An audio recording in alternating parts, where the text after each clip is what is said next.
Class 10 students, कैसे आप लोग। जैसा कि आप सबको याद है कि अभी ट्रायंगल चैप्टर चल रहा है, इसमें हम ऑलमोस्ट अब एंड पे हैं। 6.3 एक्सरसाइज में क्वेश्चन नंबर 12 तक हम कर चुके थे। अभी सिर्फ हमारे 4 प्रॉब्लम्स बचे हुए हैं, वो भी मैं सोचता हूं कि 1-2 वीडियो में खत्म कर दूं। ट्राई करूंगा कि इसी वीडियो में हो जाए, नहीं तो नेक्स्ट वीडियो में हो जाएगा। ठीक है, ध्यान से समझिए, 4 के चारों क्वेश्चन बोर्ड के लिए बहुत इंपॉर्टेंट है।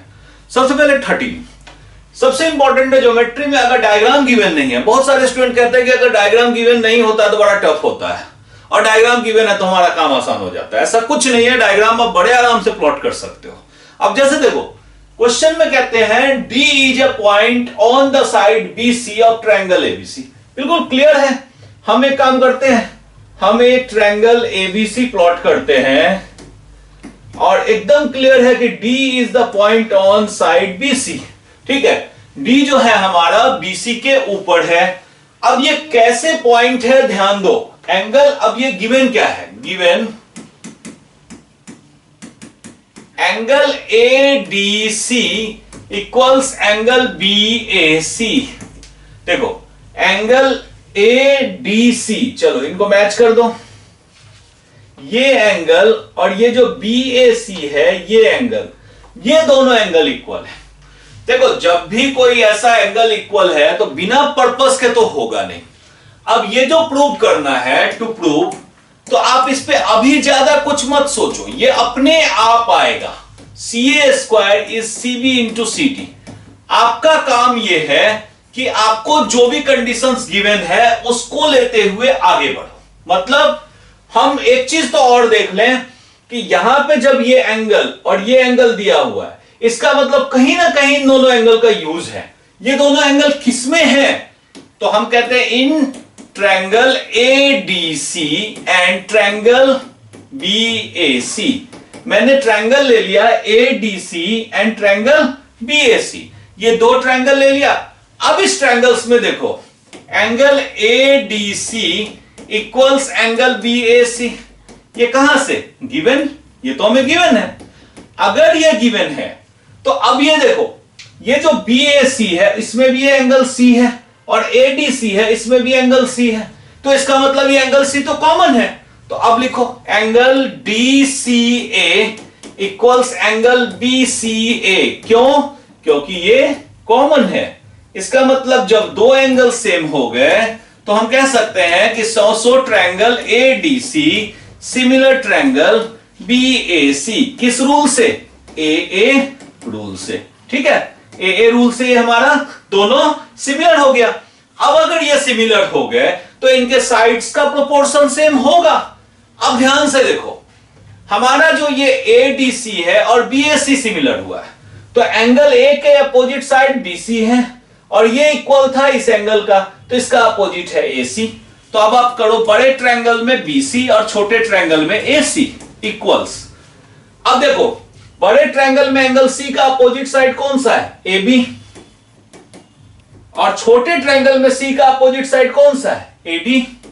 तो इनका रेशियो आ गया। अब बड़े ट्रायंगल में बचा कौन, AB BC हो गया, तो दूसरा बच गया लास्ट AC। इसमें क्या बचा, AC आ गया, AD आ गया, AC आ गया, AD आ गया, तो क्या बचा, CD। अब देखो, हमें जो प्रूव करना है उसमें हमें AC चाहिए, मतलब AC CA चाहिए, CB CD चाहिए। इसकी जरूरत नहीं है। अब अगर इसकी जरूरत नहीं है तो इसको छोड़ दो, हम सिर्फ इनको लेके आगे बढ़ते हैं। हम ये कहते हैं कि BC अपॉन में CA equals to CA upon में CD। मैंने सिर्फ इसको लिया और इसको लिया, क्रॉस मल्टीप्लाई कर दो, CA और CA का मल्टीप्लीकेशन CA², और ये हो गया BC इंटू CD। एक बार चेक कर लो, ये प्रूव करना था, CB इंटू CD CA²। ठीक है, प्रूव। तो आपने जस्ट ये देखा कि हमें जो गिवन है वो लेके हम आगे बढ़े। मुझे ये दिख गया था कि साइड्स की रेशियो तो हमें इक्वल मिल ही जाएगी सिमिलर ट्रायंगल में। जब हमें साइड्स का रेशियो मिल जाएगा तो आगे देखते हैं कि हम कहां तक जाते हैं। हो सकता है कि किसी कॉमन साइड से स्क्वायर बन जाएगा, और वही हुआ, यहां उसी कॉमन साइड से स्क्वायर बना, एंड दैट्स इट, प्रूव हो गया। ठीक है, काफी इंपॉर्टेंट क्वेश्चन है, इसको बार बार आप प्रैक्टिस करेंगे। ठीक है, चलो नेक्स्ट क्वेश्चन पे हम आते हैं, क्वेश्चन नंबर 14। देखो इसमें क्या है, साइड्स AB, इसमें थोड़ा सा चेंज किया गया है। इससे पहले ऐसा हम मीडियन वाला पीछे क्वेश्चन कर चुके हैं, लेकिन उसमें ए बी ए सी के साथ बीसी का ratio, A B A D के साथ बीसी का रेशियो लिया था। यहां कह रहे हैं ए बी ए सी और ए डी का ratio P Q P R और पीएम के इक्वल है।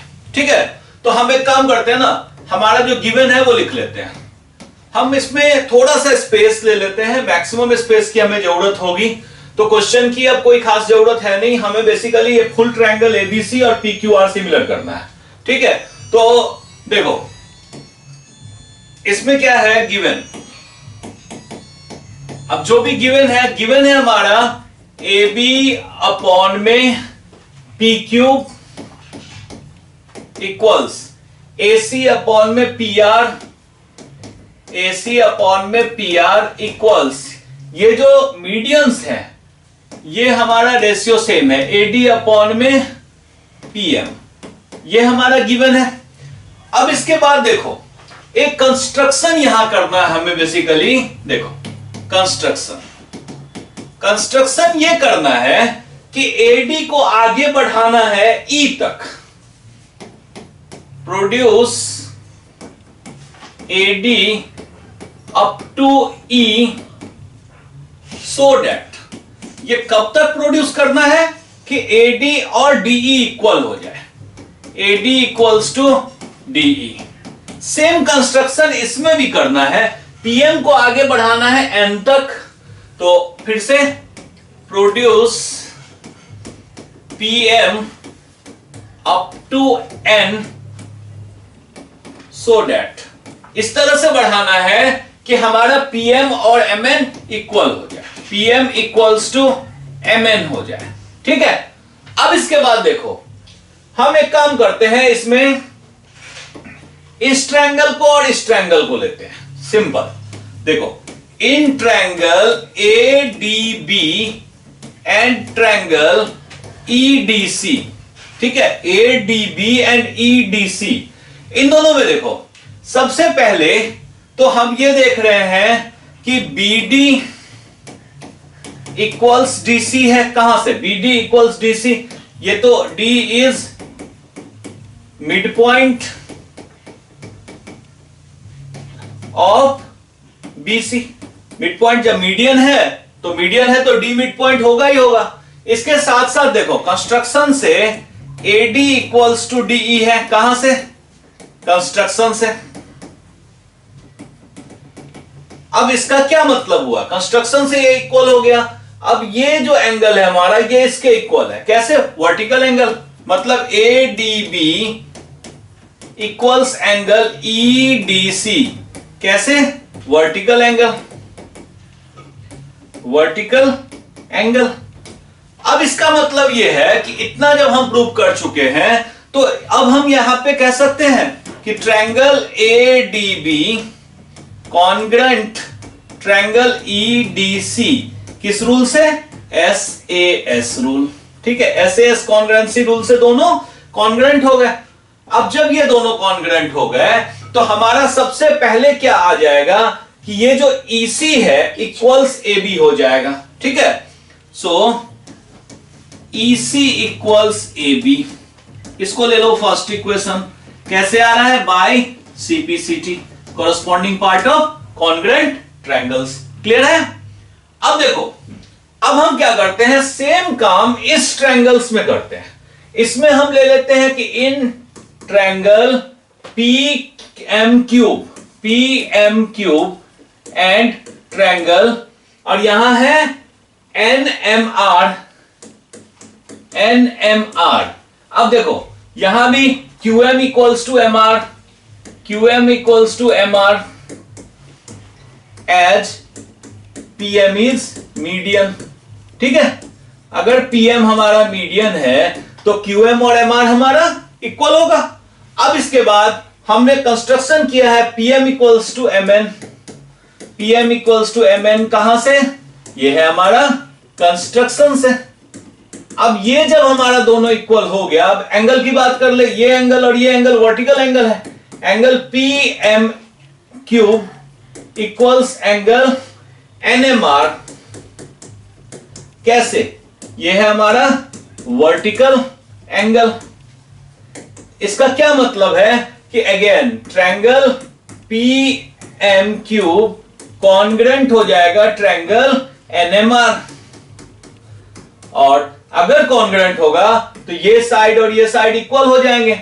सो PQ इक्वल्स टू RN। कैसे PQ equals to RN? CP CT। ठीक है, इसको ले लो सेकेंड इक्वेशन। बेसिकली जो अभी हमने प्रूव किया है, दो चीजें प्रूव की है। हमने प्रूव किया है EC equals to AB, and ये हमारा फर्स्ट है, and PQ equals to RN, ये हमारा सेकेंड इक्वेशन है। ठीक है, इन्हीं दो इक्वेशंस के हेल्प से हम आगे बढ़ेंगे, इसलिए मैंने इन दोनों को बस मार्क कर लिया। अब देखो, अब हम क्या करते हैं, आगे के स्टेप्स देखो। अब हम ऐसा करते हैं, इस एंगल को कहते हैं कि ये 2 है, और इसको कहते हैं 1, इसको कहते हैं कि ये 3 है, और इसको कहते हैं ये 4 है। अब ऐसा करो, अब इन दोनों में आ जाओ। अभी तक तो हम एक एक ट्रायंगल्स एक ही फिगर में घूम रहे थे, अब हम करते हैं ACE एंड PRN में। In triangle ACE and triangle PRN, ठीक है, ACE एंड PRN। सबसे पहले तो जो हमें गिवन था, हमें गिवन था कि AD अपॉन PM, देखो AD upon PM equals AC upon PR। जो पहली कंडीशन गिवन थी हमें, हम उसको यूज कर रहे हैं, equals to AB upon PQ, AB upon PQ। ये हमें गिवन था वेरी इनिशियली। अब देखो, हमें AD अपॉन PM में अगर ऊपर और नीचे 2 से मल्टीप्लाई कर दे तो AD का डबल तो AE होगा, ये हो गया AE। इसी तरह से PM का डबल PN होगा, पूरा PN इक्वल्स AC की जरूरत है हमें, तो AC अपॉन PR। अब देखो, हमारे जो फर्स्ट और सेकंड इक्वेशन है, AB है EC, तो AB की जगह रख दो EC, और PQ है RN, वो रख दो। कहां से? From first and second. तो हम ये देख रहे हैं कि ये जो ट्रायंगल ACE है और PRN है, ये दोनों हमारे सिमिलर हो गए। So triangle ACE similar triangle PRN। ज्यादा कुछ नहीं, हम इतना ले लेते हैं कि एंगल 2 इक्वल्स टू एंगल 4, ये दोनों एंगल इक्वल होंगे। एंड हम अगर यही काम दूसरी तरफ से करते, मतलब हम अगर इनको बढ़ाया, हम इसको मैच करते और इन दोनों ट्रायंगल्स को सिमिलर करते, तो हमारा एंगल 1 और एंगल 3 इक्वल आता। लेकिन उतना करने की जरूरत नहीं है, हम सिमिलरली लिख के ऐसा कर सकते हैं। अब इनको कर दो प्लस, एंगल 1 और 2 का प्लस क्या होता है? एंगल A फुल एंगल, और 4 और 3 का प्लस क्या होता है? Angle P। इतना काम हमने सिर्फ इसलिए किया कि कैसे भी एंगल A, मतलब इस फुल ट्रायंगल्स में हम कोई एक एंगल सेम कर सके। ठीक है, अब हमारा मैक्सिमम काम हो चुका है। अब देखो, अब बस छोटा सा काम हमारा बच रहा है। अब हम मेन एंगल ट्रायंगल्स में चले जाते हैं। In triangle ABC and triangle PQR। अब हम जानते हैं कि AB upon PQ equals to AC upon PR। कहां से? गिवन, पहला ही लाइन गिवन था जिसको हमने यहां यूज भी किया था। ठीक है, अब इसके बाद देखो, angle A equals angle P। कहां से? Already proved, already proved. ठीक है, so triangle ABC similar triangle PQR। कहां से? SAS रूल, दो साइड्स की रेशियो सेम है और उसका इंक्लूडिंग एंगल, बीच का एंगल जो है वो सेम है, इसका मतलब दोनों सिमिलर हैं। ये थोड़ा सा कंसेप्चुअल था, इसमें काफी काम करने थे, तो इसको प्रैक्टिस करना है। ऐसे ऐसे क्वेश्चन को आप 2-3 बार साथ साथ प्रैक्टिस करोगे तो सारे कंफ्यूजन दूर हो जाएंगे। ठीक है, अभी इस वीडियो में हम यहां तक रखते हैं। तब तक के लिए ध्यान रखो, प्रैक्टिस करो और खूब पढ़ाई करो। ठीक है, तब तक के लिए take care and like, subscribe और शेयर जरूर करो। Thank you.